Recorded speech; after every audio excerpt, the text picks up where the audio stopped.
안녕하십니까. 오늘은 붉은 보름달 개기월식이라는 주제로 수업을 해보도록 하겠습니다. 여러분, 화면에 보이는 이 동그란 게 달이거든요. 달. 이런 달 본 적 있으세요? 보통 달은 흰색이라고 생각을 하잖아요. 이 달을 피를 뿌린 것 같잖아요. 피가 영어로 뭐죠? 블러드죠. 이런 달을 블러드문이라고 부릅니다. 오늘 수업 주제를 붉은 보름달 개기월식으로 잡은 이유는 이제 곧 조금 있으면 이런 달을 여러분들이 보실 수 있기 때문입니다. 바로 2021년 5월 26일 날 볼 수 있습니다. 그것에 관한 내용을 지금부터 설명드리도록 하겠습니다. 자, 보통 달은 이렇게 생겼어요. 이거는 좀 특이하죠. 앞에 뭐 보이세요? 앞에 인공위성이 지나가는 것을 찍은 사진인데 강화도에 가서 찍은 건데요. 우리나라 사람들은 달에 토끼가 살고 있고 토끼가 절구질을 하고 있고 뭐 이렇게 생각하죠. 어떤 게 토끼 머리이고 이런 건지 좀 보여지세요? 자, 먼저 오늘 배울 내용을 이해하시려면 일식, 월식을 좀 아셔야 되는데요. 간단하게 설명을 드리도록 하겠습니다. 먼저 일식은 낮에 해가 안 보이는 거예요. 해가 떴는데 해가 안 보이는 거예요. 해가 왜 안 보일까요? 자, 화면에서 보시면 왼쪽에 태양이 있어요. 그리고 중간에 달이 있고 오른쪽에 지구가 있어요. 태양과 달과 지구가 완벽하게 일직선이에요. 그러면 달의 그림자가 지구에 나타나잖아요. 본 그림자가 있고 약간 옆에는 반 그림자가 있는데 이 반 그림자 지역에서는 화면에 보이시다시피 부분 일식을 볼 수 있어요. 작년에 인천에서 부분 일식이 있었죠. 앞으로 10년 동안 없을 겁니다. 우리나라에서는 볼 수 없을 것 같고요. 이 본 그림자에서는 완벽하게 달이 태양을 다 가리기 때문에 아래쪽에 있는 개기일식 같은 게 보여요. 물론 굉장히 짧은 시간 동안 굉장히 좁은 지역에서 볼 수 있는 건데요. 2035년 9월 2일, 지금으로부터 14년 후니까 14년 후에는 여러분들이 몇 살이 될까요? 이게 2035년 9월 2일 날 지구에 일식이 또 나타나는데 왼쪽 지구에서 그 좀 파란색으로 되어 있는 그 부분이 일식을 볼 수 있는 지역이에요. 이 그림이 작아서 보일지 모르겠지만 잘 보면 태평양 왼쪽에 우리나라도 보입니다. 특히 검은 선이 지나가는 곳은 완벽하게 가려지는 개기일식을 볼 수 있는 지역이에요. 평양에서 개기일식을 볼 수 있습니다. 그리고 약간 평양의 오른쪽, 야, 이거 인천에서는 보기 어렵습니다. 그런데 남한 땅 중에 최북단 일부 지역에서는 개기일식을 볼 수 있습니다. 강원도 고성군 현내면 명파해수욕장 주변입니다. 이게 지도에서 저 휴전선 바로 위에 속초 위에 그 보이세요? 거기를 좀 확대한 모습이 밑에 건데요. 그 영파해수욕장입니다. 명파해수욕장. 이 위도와 경도를 찾아서 선생님이 시뮬레이션을 해봤더니 2035년 9월 2일 9시 22분 전후에 저렇게 태양이 달 때문에 완벽하게 가려집니다. 그래서 평상시에 볼 수 없었던 태양의 대기층인 코로나를 볼 수 있는 거죠. 태양의 대기층 이름이 코로나예요. 현재 지금 문제가 되고 있는 코로나 바이러스가 저런 모양을 갖고 있기 때문에 우리는 그런 아이를 코로나 바이러스라 부르는 거예요. 원래 코로나는 태양의 대기층이랍니다. 자, 이제 월식. 자, 붉은 보름달이 바로 월식이거든요. 월식은 태양과 달 사이에 지구가 들어가는 거예요. 지구의 그림자가, 지구는 달보다 훨씬 크잖아요. 지구의 그림자가 이렇게 크게 되어 있는데 그 공전하던 달이 지구의 그림자로 들어오게 되면 지구에서 달이 안 보이는 거예요. 어둡게 보이는 거죠. 이 반 그림자, 본 그림자가 있는데 조금만 본 그림자에 들어와도 저렇게 부분 월식이 됩니다. 그런데 완벽하게 들어오면 오늘의 수업 주제인 붉은 보름달이 나타나게 됩니다. 그림자에 다 들어갔는데 그러면 안 보여야 되잖아요. 그런데 검붉게 보입니다. 검붉게. 이게 이제 일식과 다른 점은 이 월식은 밤인 모든 지역에서 약 2~3시간 동안 볼 수 있다는 장점이 있습니다. 여러분 날짜, 시간 기억 잘했다가 그날 꼭 밤하늘에서 붉은 보름달을 볼 수 있기를 바랍니다. 이걸 이론적으로 이해하려면 분광기를 좀 이해하셔야 되는데요. 분광기는 빛을 쪼개는 기계예요. 어떤 빛이 왼쪽에 빨간색처럼 이렇게 들어와요. 들어오면 이렇게 서로 다른 매질을 만나면 반사되거나 굴절되거든요. 이게 아크릴이나 뭐 이런 거 형태라면 얘는 굴절을 할 수 있거든요. 저 빛 안에 빨주노 파나보가 숨어 있어요. 파장이 긴 빨간색은 저렇게, 파장이 짧은 보라색은 저렇게 많이 굴절이 돼서 빛이 나눠지는 거예요. 분광기, 저런 기계가 분광기고 이 나눠진 현상을 빛의 분산이라 부릅니다. 실제로 이런 형태죠. 빛이 들어오면 저렇게 분산이 나타나는 거예요. 저런 효과 때문에 우리가 검붉은 달을 볼 수 있게 되는 겁니다. 자, 왼쪽에 태양에서 가운데 지구를 향해 햇빛이 들어옵니다. 지구가 막혀 있기 때문에 지구 때문에 막혀서 더 이상 진행을 못 하잖아요. 하지만 지구 옆에는 공기가 있잖아요. 공기. 햇빛이 공기와 충돌하면서 분산이 일어나는 거예요. 그림처럼. 파장에 따라서 빨주노 파나보가 나타나는 거예요. 그런데 그 옆을 공전하는 달이 저 위치에 오게 되면 완벽하게 지구 그림자에 들어온 거잖아요. 빨간색 부분에 해당되는 거예요. 그래서 검붉게 보인다는 말이죠. 반면 약간만 들어오면, 즉 부분 월식이 되면 약간 퍼런 색깔 쪽으로 달이 가게 되는 거예요. 부분 월식일 때는 달이 약간 푸른기가 있어요. 하지만 완전히 들어오면 저렇게 검붉은 색이 될 수 있다는 거죠. 자, 이 그림을 보시면, 왼쪽 그림 보시면 아래쪽이 부분 월식 상태예요. 부분 월식일 때는 사실 저기 까만 부분은 잘 안 보입니다. 저 밝은 보름달인데도 불구하고 뭐 초승달처럼 보이잖아요. 근데 약간 아래쪽에 푸른기가 살짝 보이죠. 아까 앞쪽에서 보셨던 화면과 같은 원리입니다. 하지만 점점 다 가려지면 이 화면의 왼쪽 위에 있는 검붉은 보름달이 되는 거예요. 이걸 이론적으로 설명하는 그림이 바로 오른쪽에 나와 있습니다. 오른쪽 첫 번째 그림은 아직 안 들어온 거고요. 파란색으로 막 들어왔죠. 이때는 부분 월식이에요. 그 다음에 오른쪽 세 번째는 다 들어왔죠. 검붉은색으로 보인다는 거죠. 자, 이거는 이제 교과서에도 많이 나오는 그림인데요. 오른쪽에 태양광선이 있어요. 가운데 지구가 있잖아요. 달이 지구를 공전하잖아요. 음력 1일에는 밝은 쪽은 볼 수가 없으니까 달이 떠도 안 보이는 사기예요. 음력 1일이고요. 그 다음에 초승달 지나서 한 7, 8일 지나면 오른쪽 반달 상현이 보이고, 더 지나면 음력 보름에 보름달이 보이고요. 또 이렇게 하얀 달도 보이고 이렇게 도는데, 삭일 때 일식이 일어날 확률이 있는 거예요. 그리고 보름달일 때 월식이 일어날 확률이 있는 거예요. 하지만 삭과 망일 때마다 일식, 월식이 나타나진 않아요. 태양이 지나가는 길과 달이 지나가는 길이 약간 경사가 있거든요. 근데 우연히 정말 가끔 이렇게 완벽하게 일직선이 되면 일식, 월식을 볼 수 있게 되는 거죠.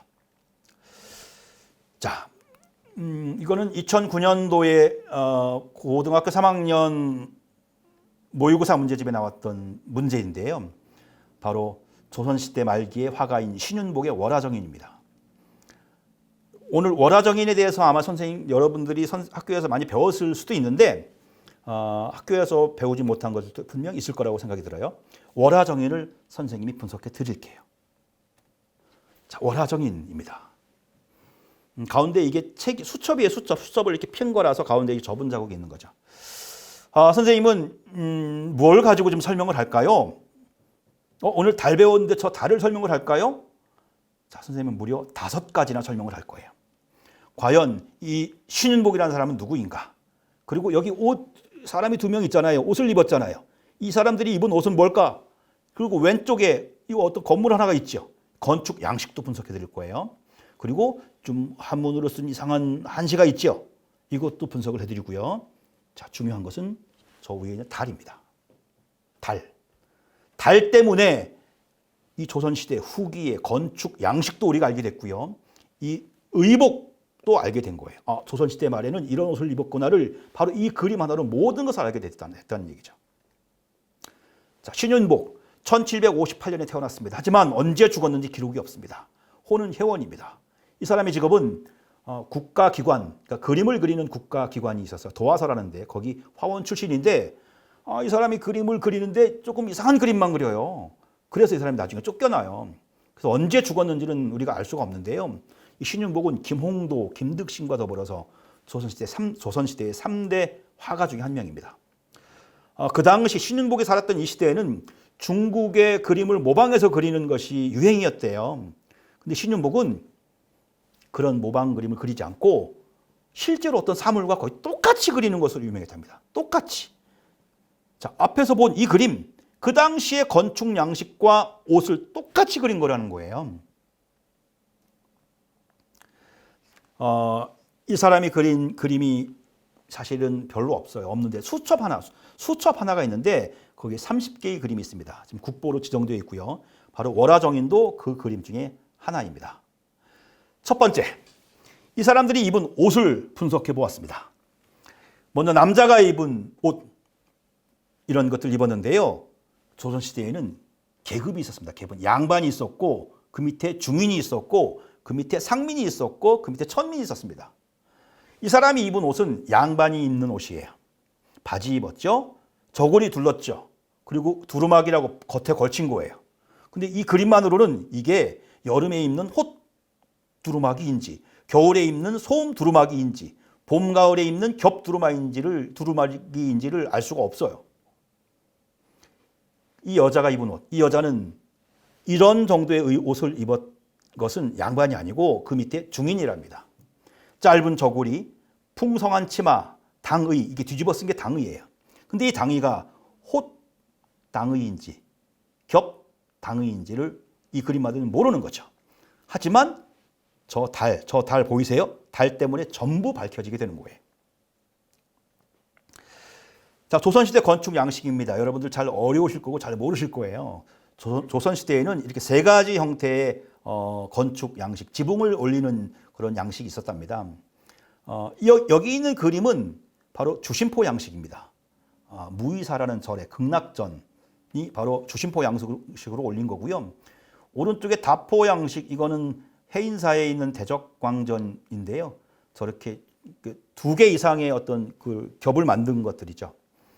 그리고 기둥 위에 새 날개를 장식한 입공 양식도, 이렇게 세 가지 형태의 어떤 건물을 올리는, 지붕을 올리는 방법이 있었다고 합니다. 이 월화정인에는 주심포 양식으로 진 건물을 그린 거예요. 한시, 월침침 야삼경 양인심 사양지인지라는 시인데요. 한국말로 번역을 하면, 현재 우리가 쓰는 말로 번역을 하면 달빛 침침한 삼경에, 삼경이 밤 12시를 말해요. 두 사람의 마음은 두 사람만 알겠지. 밤 12시에 서로 계급이 다른 남녀가 담벼락 옆에서 서로 만나고 있는 모습이에요.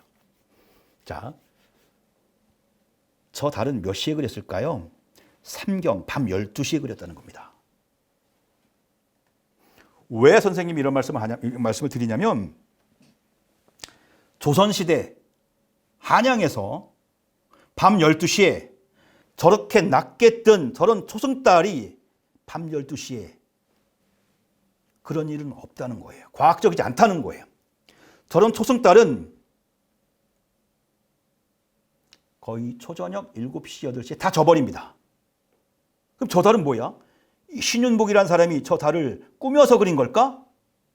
라고 생각하고 그동안 우리가 관심을 갖지 않았지만, 저 달을 자세히 분석하면 저거 월식 아닐까라고 생각할 수 있다는 거예요. 과학적인 의미를 찾아보겠습니다. 신윤복은 사실적인 그림만 그렸던 사람입니다. 저게 자정이 맞다면 저런 초승달은 한양에서 볼 수 없습니다. 그렇다면 월식일 확률이 있지 않을까? 신윤복이 100년 살았다고 치고 100년 동안 한양에 월식이 몇 번 일어났는가 시뮬레이션 프로그램으로 조사해 봤습니다. 그랬더니 신윤복 26살인 정조 8년과 35살인 정조 17년에 두 번의 월식이 있었습니다. 그 당시에 날씨가 어땠는지 승정원 일기라는 기록책을 보았는데요. 26살 때는 비가 내려서 월식을 한양에서 관측할 수 없었답니다. 하지만 35살 때는 월식을 보았다는 기록이 있습니다. 35살 때 1793년 8월 21일 보름달은 그날 보름달은 8월이잖아요. 8월이면은 여름이잖아요. 여름에는 해가 높게 뜨죠. 그럼 해, 지구, 달이 일직선이잖아요. 그러니까 달은 밤에 보름달인데 굉장히 낮아야 되는 거예요. 이 달의 위치나 모습으로 전부 다 연결시키면 맞다는 거예요. 옷, 아까 무슨 홑, 겹, 솜두루마기 헷갈렸는데 알고 보니 이게 여름이잖아요. 홑두루마기였구나. 저 당의가 홑당이었구나를 저 달 하나로부터 모든 걸 알게 되었다는 거죠. 실제로 스텔라리움이라고 하는 시뮬레이션 프로그램으로 돌려보니까 1793년 8월 21일 밤 12시 직전인 11시 50분에 똑같은 달 모양을 갖더라 이겁니다. 신윤복이 그린 그림이 여러 개가 있고요. 그중에 달이 많이 나오더라고요. 달을 보면 몇 시쯤의 풍경인지를 알 수 있는데 맨 왼쪽에 있는 것은 이게 금음달이에요. 금음달은 새벽에나 볼 수 있는 거거든요. 저렇게 낮은 고도라는 것으로 보아서 새벽 3, 4시까지 저 아저씨가 어디 가서 술 먹고 지금 가고 있구나라는 걸 알 수 있는 거예요. 오른쪽에 있는 두 개의 그림은 보름달인데 보름달은 초저녁에 떠서 새벽에 지잖아요. 그래서 초저녁의 사진 아니면 새벽의 사진이 아닐까 생각이 듭니다. 자, 오늘 붉은 보름달 개기월식이라는 주제로 수업을 해봤는데요. 5월 26일 날 피가 묻은 것 같은 달, 블러드문, 이게 또 마침 지구에 가까이 오는 시기랍니다. 그래서 슈퍼문입니다. 굉장히 큰 블러드문을 여러분이 볼 수 있습니다. 오후 5시 47분부터니까 6시, 7시, 8시, 9시, 10시까지 무려 한 5시간 정도 월식이 일어나는데 실제로 저 블러드문이 일어나는 개기월식은 14분간입니다. 오후 8시 11분부터 8시 25분까지 이 시간 놓치지 말고 날짜 잘 기억했다가 꼭 개기월식을 관찰할 수 있기를 바랍니다. 달에 대해서 오늘 공부를 많이 해봤죠? 꼭 여러분들이 블러드문을 보시길 바랍니다. 감사합니다.